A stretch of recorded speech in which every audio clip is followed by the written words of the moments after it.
Hi, beautiful soul.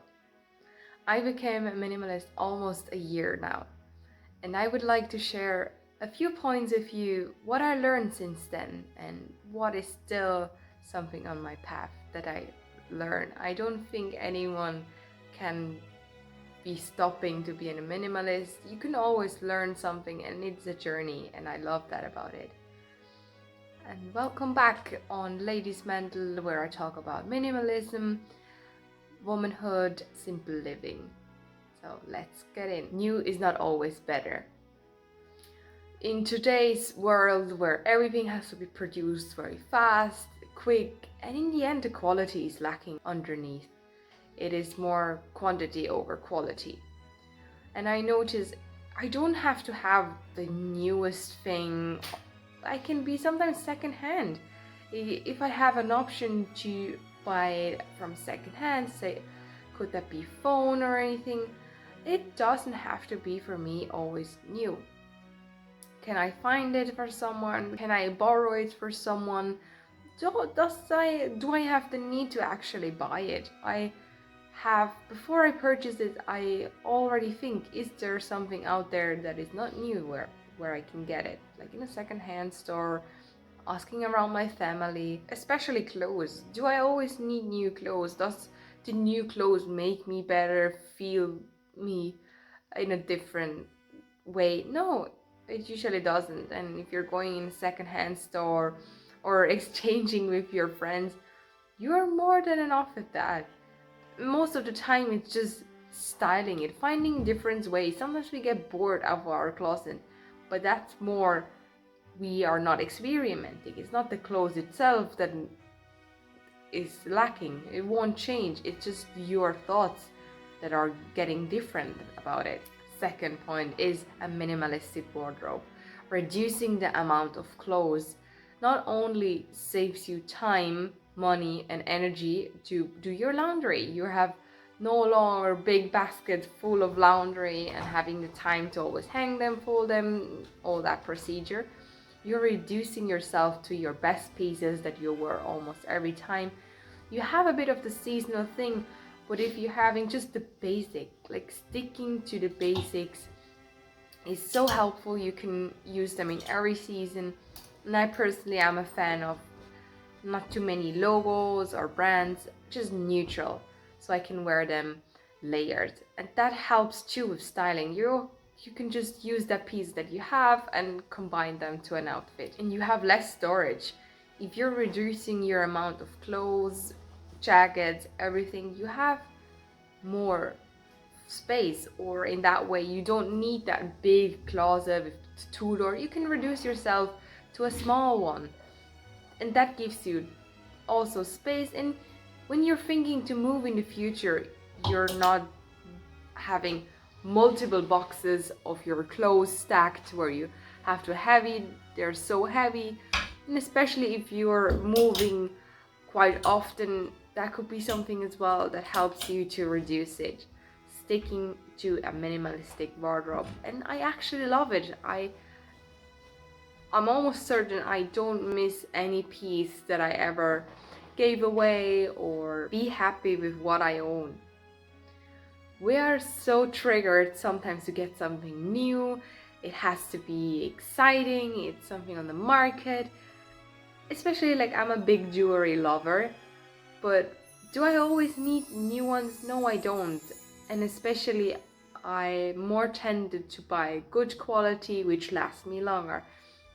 Yeah, of course, I can buy some jewelry in Claire's or any, yeah, basic store where you can buy your jewelry. How long do they usually last? Not too long, do they? And then I think it's just a waste of my money. Of course, I maybe just paid 15, 20 or even less for those jewelries, but how long are they really gonna last? And with that amount of money, I could have just an ice cream, I could have gone out to eat.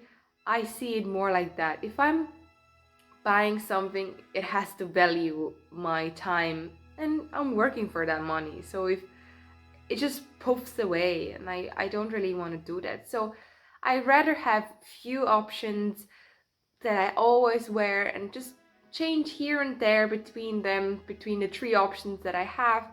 You're not getting overwhelmed. You're having the enjoyment. You wear your most beautiful pieces every day, and then that's not applying just for the jewelry, as I said. Now, it can be your clothes. It can be everything you have. You are treasuring what you have, like the phone, your PC. It doesn't have to be the new standard you have. You're happy with what you're getting out of it, and it, for me, is like, as well, I'm getting a bit not attached, I would say, but I'm giving my things emotion, like a dress. Like I wore that dress to a birthday or a weekend trip. That was so lovely, and I see those memories in that dress. And if I would have a new one, of course I can make new memories, and they're all fresh start, so to speak. But if something is joining your life, it's lovely. And yeah, I just really enjoy that, being happy with what I own and having not the need of going for something new. Sentimental validation. I value more time with my family instead of buying them gifts. I rather go for a coffee with my mom, have a nice chat there, instead of giving her just something. I know that everyone's time on this earth is limited, and I want to spend the most time with them as I could, especially since I moved abroad. I value their time way more when we are together. And you take more care of the things you own. That could be clothes, all tools in your house, furniture. If you are not always replacing it, you're buying quality. It could be in a price range that could be sometimes a bit higher, or you find it secondhand. Even secondhand nowadays, I think it's the best solution that you can have. I can't say it more than enough. You're taking care of what you own. You're less likely to throw something or make a scratch. You're taking care of it. It's like a being. You clean it, you nourish it. Yeah, like our body, it needs sometimes that change. And as I said already in the most of the points, buying secondhand, it is for me almost like a trip, going to stores, experience what they have. Sometimes you're going out of a store with nothing. I think thrifting is like, you have to go without an intention. The things come to you or they don't. And that's good. Sometimes you're bringing even stuff as well. If you're on the journey of minimalism or decluttering, don't always throw the things away. If you can give someone or that item another life, why not bring it to the secondhand stores? You have the profit as well. Someone brings something and you take that with you. So you make kind of that change, and everyone is in the profit of that. And most likely you'll find very good quality in the secondhand stores, which is awesome with nowadays clothes or anything else, electrician tools. I have to say, what they produced a few years ago was way better quality what we get now. Not more, not always, but most likely. Digital things. Not also have you clutter in your house as well on your electronic devices, especially emails. I was a huge problem with emails. I had 200 emails in my mailbox. I never decluttered them, but having this as well sorted out is part of your journey. You're selecting everything in your life. That will be digital things like email, photos, all those things that you can think of which are online. And subscription. If I subscribe to something which I not really follow anymore, and I just have the habit of leaving how it is instead of dealing with it, can lead you sometimes as well to money not problems, but you're giving money out for that subscription which you're not actually using.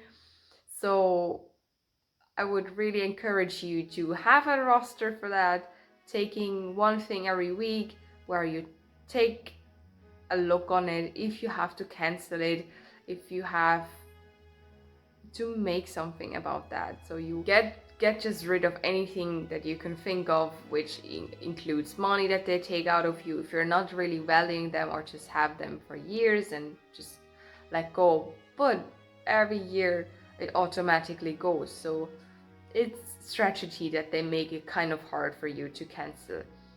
So don't feel overwhelmed, just go step by step, or start with the one that takes the most amount of money away or could be the biggest problem. Being more intentional about my social media consumption is as well part of my digital thing in my journey of minimalism.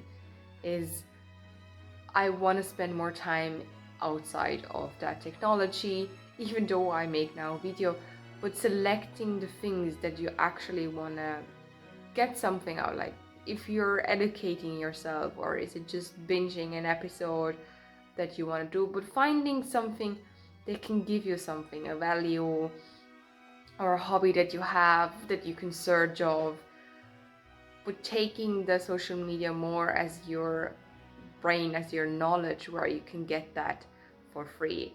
And it's an awesome platform, YouTube. I use it to educate myself as well, but in a consistent way of tracking it. And my last point, don't buy things that you actually don't need. We are so likely from advertisement of things that they beautifully arrange in the supermarket to buy. But that's how it actually works. That's the intention of them, to buy something. But just because it looks nice in the store or how they arrange it doesn't actually mean it's really fitting your house. Maybe it looks nice there, and yeah, things are admirable, but having it at home, does it always change how your house looks like, your decoration, everything? No, it doesn't in most cases, and you're just losing your money for something you're actually throwing away quite soon. And just because it was on sale or you were tended to buy it for that lower price, it's not always worth it in the end. You're having it, it maybe stays around your house, it just gives you dust, and less likely you're throwing it away again. And that's what I said before. Value, don't bring anything in your life that you don't actually really want. It is something that we have to unlearn as well, and the journey I'm still on about. But only buying things that you actually need, and if you want it, think about it for a longer period of time. Yeah, that's it so from today. Thank you so much for watching, and I wish you a good day. Thank you. Bye bye.